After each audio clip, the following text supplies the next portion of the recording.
Le ministre de l'Enseignement technique et professionnel, Ghislain Thierry Manguessa Ebomé, après avoir lancé les épreuves écrites du baccalauréat technique le 11 juin à Brazzaville, a entrepris à partir du 12 du même mois une descente de supervision qui l'a emmené dans d'autres départements du pays. Après Pointe-Noire, le ministre de l'Enseignement technique et professionnel s'est rendu dans le département du Niari à Dolisie, où il a visité le site abritant les centres de Dolisie 1 et 2 et celui de l'École nationale des instituteurs.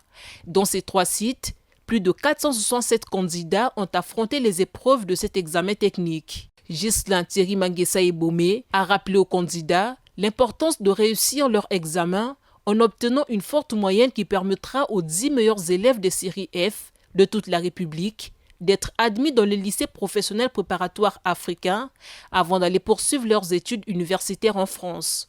Il n'y a que 10 places pour tout le monde. Bénéficieront d'une bourse d'études pour Abidjan et Lyon. C'est-à-dire vous ferez une année de classe préparatoire aux grandes écoles à Abidjan et 4 ans d'école d'ingénieurs à Lyon en France.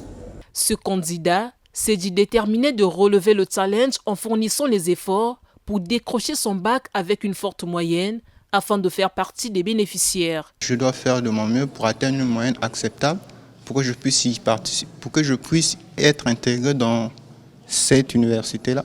Et le conseil que je peux donner aux autres, qu'ils fassent aussi de leur mieux pour s'efforcer à beaucoup travailler, à étudier, pour qu'on puisse aller tous ensemble dans cette université.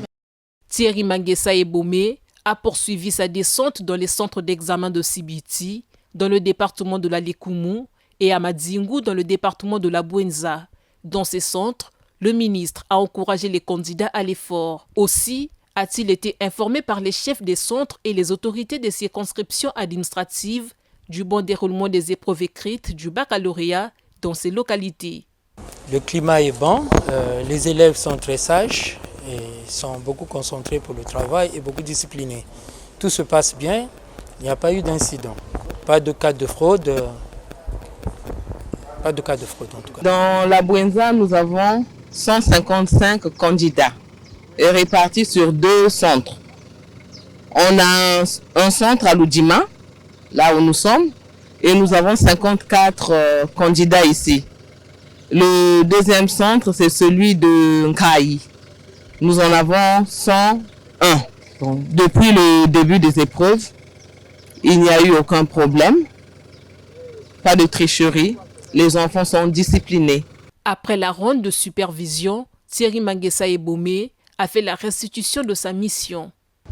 Après Brazzaville, Pointe-Noire, Dolisie, Sibiti et maintenant à Loudima, le constat de supervision qui se fait à ce niveau donné, c'est que les épreuves du baccalauréat technique et professionnel, session de juin 2024, se passent dans le calme. L'organisation est optimale si l'on compare aux années précédentes. Le comportement des candidats nous rassure. Depuis Brazzaville jusqu'ici à Kitaka, nous constatons que les candidats sont informés des objectifs et de l'enjeu de cet examen.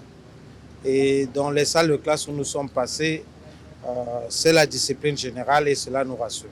Devant les cas des sujets dont les matières n'ont pas été enseignées cette année, le ministre de l'Enseignement technique et professionnel a souligné que la situation sera corrigée à la prochaine rentrée scolaire. On nous a signalé 4 matières non enseignées, 3 à Dolisie, 1 à Sibiti, les mathématiques à Sibiti, pour les séries R1 et R2, R3,